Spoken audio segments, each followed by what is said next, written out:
কালকে বারো অধিবেশন শুরু হচ্ছে, সেখানে কর্মদলীয় বিভাগকে ডাকা হয়েছে, সেখানে সিপিআই সাংসদদের ডাকা হয়েছে এবং এই ব্যাপারে তৃণমূল প্রতিবাদ করেছে, সেরকম সমস্ত বিরোধী দল বিরোধিতা করেছে এই বিষয়টা। সিপিআই সাংসদদের আলাদা করে ডাকা হয়েছে। আচ্ছা, কাদের কাছে প্রতিবাদ করেছে? এই দলের নামে নরেন্দ্র মোদীর কাছে প্রতিবাদ। আজ পর্যন্ত কোনো প্রতিবাদের কোনো জিনিস সেটা পজিটিভ কোনো প্রতিফলিত হয়েছে? কর্ণপাত করেন ওনারা গণতান্ত্রিক ব্যবস্থায়।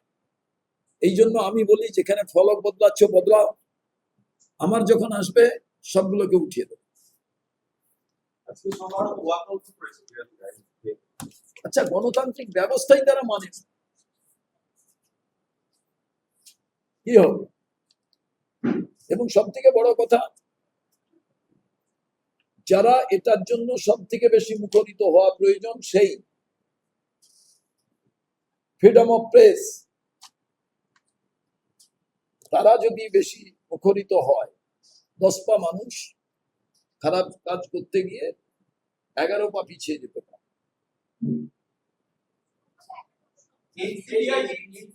সাংসদ সুদীপ বন্দ্যোপাধ্যায় কালকে নরেন্দ্র মোদীর সঙ্গে বৈঠক করেছেন এবং সেখানে তিনি বলেছেন যে একসঙ্গে কাজ করা, এনডিএর সঙ্গে কাজ করার জন্য ধন্যবাদ জানিয়েছেন প্রধানমন্ত্রী, এবং একসঙ্গে রাজ্যের বিধায়কদের একসঙ্গে কাজ করার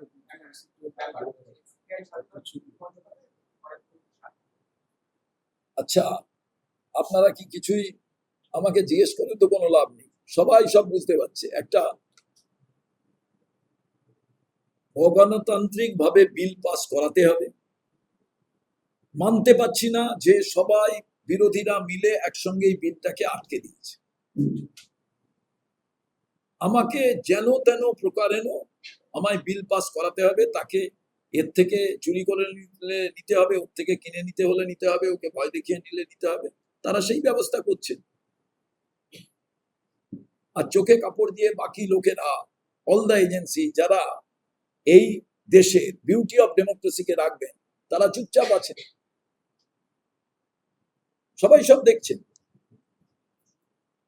আর কিছু নিজেদের ব্যর্থতা ঢাকা, নিজেদের অপকর্ম ঢাকার কারণে কিছু মানুষেরা তারা বাধ্য হচ্ছেন যেতে।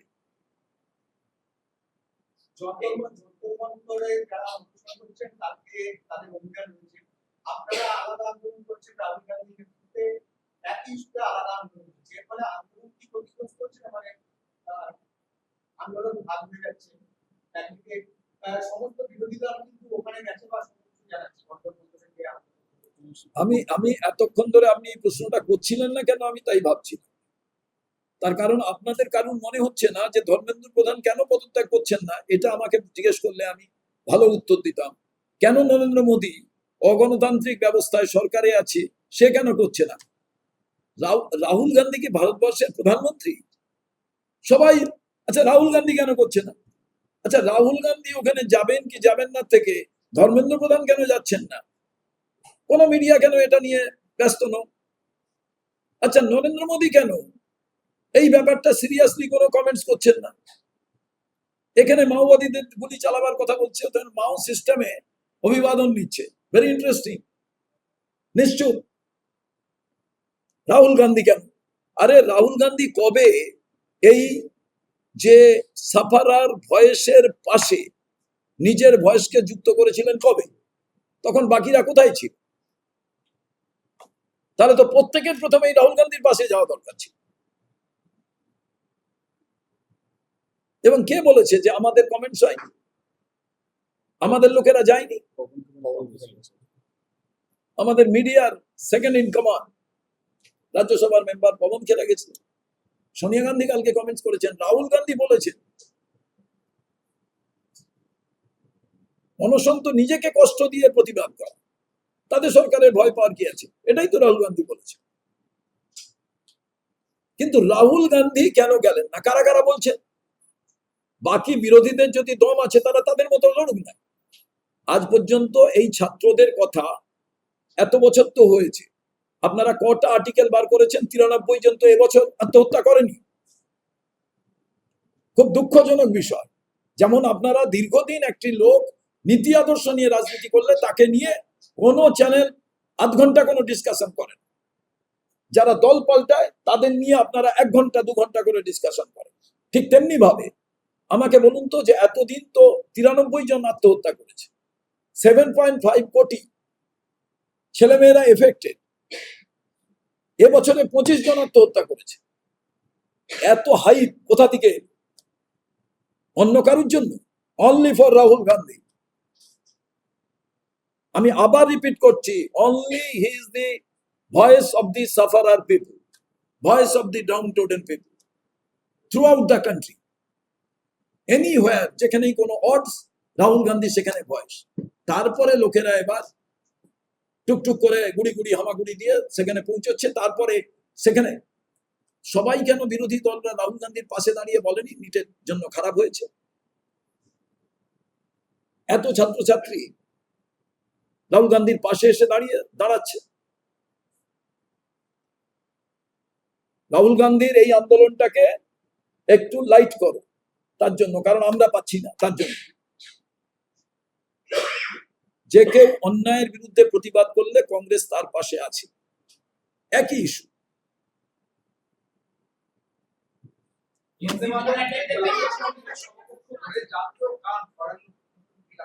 কি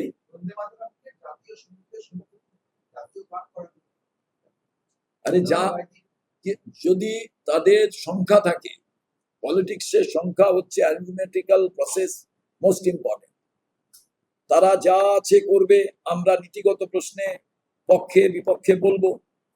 এখন বন্দে মাতরমের জন্য আমরা তো ছোটবেলা থেকে গান গাই, প্রত্যেকটা বিজেপি অফিসে, বিজেপি পার্টি অফিসের বিজেপি নেতাদের বন্দে মাতরম গাইতে বলবেন তো পুরো গাইতে পারে কিনা? একদিন এক সাংসদ পার্লামেন্টের ভেতরে দাঁড়িয়ে বলেছিল, আমি মুসলিম, আমি বন্দে মাতরম ফুল গেয়ে দেবো। আপনাদের দলের সব নেতারা পারবে তো? গাট। তা না হলে তারপরে দেখা গেছে যে কেউ আর রাজি হয়নি বিজেপি, তো এরা করবে। এবার আমরা যেদিন আসবো, কোন ইতিহাসকে বিকৃত করলে ইতিহাসকে ঠিক করার দায়িত্ব আমাদের থাকবে। এই এনসিপিআই এর রাজনৈতিক দলটা একে স্বীকৃতি দেওয়ার একটা প্রক্রিয়া ইতিমধ্যে শুরু হচ্ছে। স্পিকার বুঝি চেয়েছে নির্বাচন কমিশনের এই নথি স্বীকৃতি যে পাঠিয়েছে তিনি নথি জমা দিতে আছেন, তাকে একটা স্বীকৃতি দেওয়ার একটা প্রসেস এবার শুরু হয়েছে। আপনাকে আমি বলছি, এটা কাকলি দেবী যখন কোনো কিছু কথা বলবেন, একদম উত্তর নেওয়ার জন্য অগ্নিমিত্রা পাল মহাশয়ের কাছে যাবেন, কারণ দুজনকে দুজনে ভালো চেন। আর তৃতীয় জিনিস হচ্ছে, রাহুল গান্ধী বলেছিলেন স্পিকারকে, আপনার সঙ্গে যখন আমি করমর্দন করছি তখন আপনি সোজা থাকছেন, প্রধানমন্ত্রীর সঙ্গে যখন করমর্দন করছেন বেঁকে যাচ্ছেন। তো স্পিকার খুব পবিত্রতা আছে পদের, আমার কিছু বলা উচিত না। সোমনাথ চট্টোপাধ্যায় স্পিকার ছিলেন, ইতিহাসে অনেক মানুষেরা স্পিকার থাকেন। স্পিকার তার মর্যাদা পদের যদি অক্ষুণ্ণ রেখে ভালো কাজ করেন, ইতিহাস মনে রাখবে, নাহলে ইতিহাস খারাপ কাজ করলেও মনে রাখে, সেভাবেই রাখবে।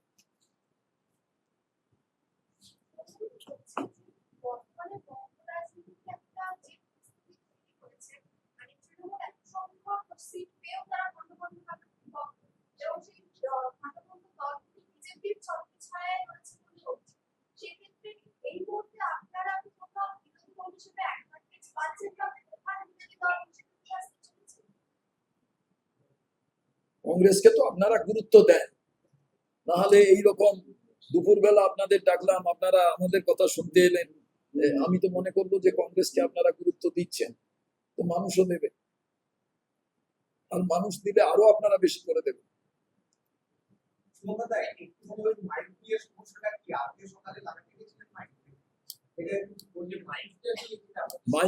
মাইক্রোফোন লাগাতে গেলে তো বিভিন্ন জায়গায়, যেমন কেসি দাসের সামনে আমরা লাগাতে গেছিলাম, সেখানে লাগাতে দেয়নি।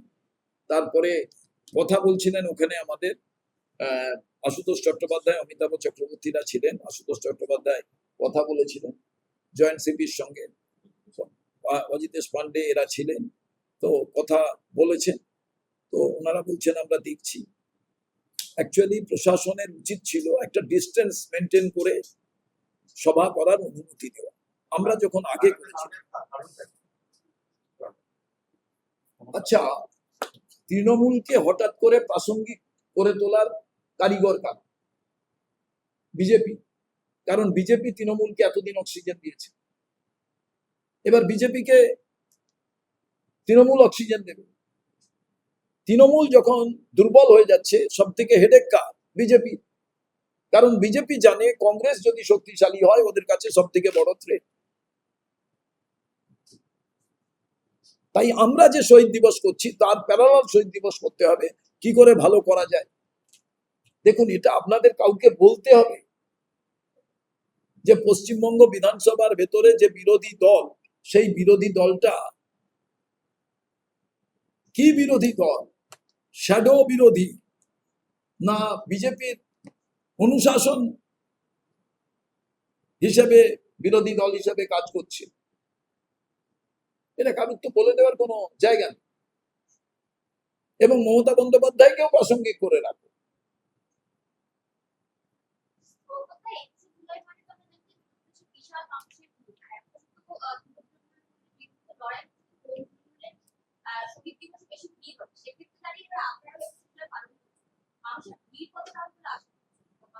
আমার পরিবারের সদস্যরা মারা গেছেন, কারুর বাড়িতে দেখবেন প্রিয়জন যখন মারা যায়, বিশেষ করে কোনো অ্যাক্সিডেন্টাল ডেথ হলে, সেখানে কারা এলেন না এলেন তার জন্য কি সেই পরিবারের লোকেদের শ্রদ্ধা ভক্তি কমে যায়?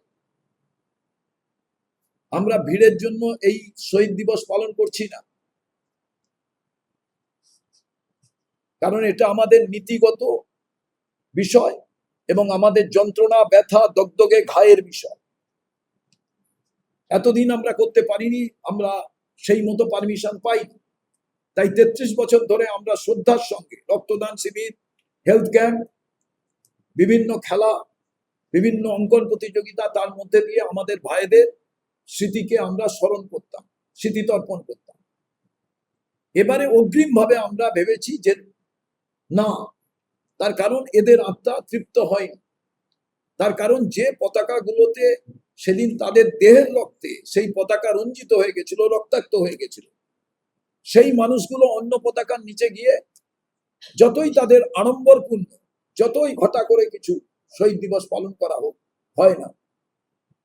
মা বাবা যেমন তার ছেলে বা মেয়ের দ্বারা যখন কোনো স্মৃতিতর্পণ হয় তখন যে শান্তি তারা পায়, পরিবারের লোকের মাধ্যমে যখন হয় তখন তার যে শান্তি পায়, এখানেও বৃহত্তর পরিবার কংগ্রেস পরিবার, সেই কংগ্রেস পরিবারের পতাকা নিয়ে যারা এই স্মৃতিতর্পণ করতে যাবে তাদের থেকেই তো এই আত্মার শান্তি মিলবে। এই আত্মাই তো তখন তারা বলবে না, আমাদের আজ স্মরণ করেছে যে পতাকা নিয়ে মৃত্যুবরণ করেছিলাম, অকালে আমার প্রাণ চলে গিয়েছিল। অন্য পতাকার কাছে তো তাদের কোনো আইডেন্টিফিকেশনই ছিল।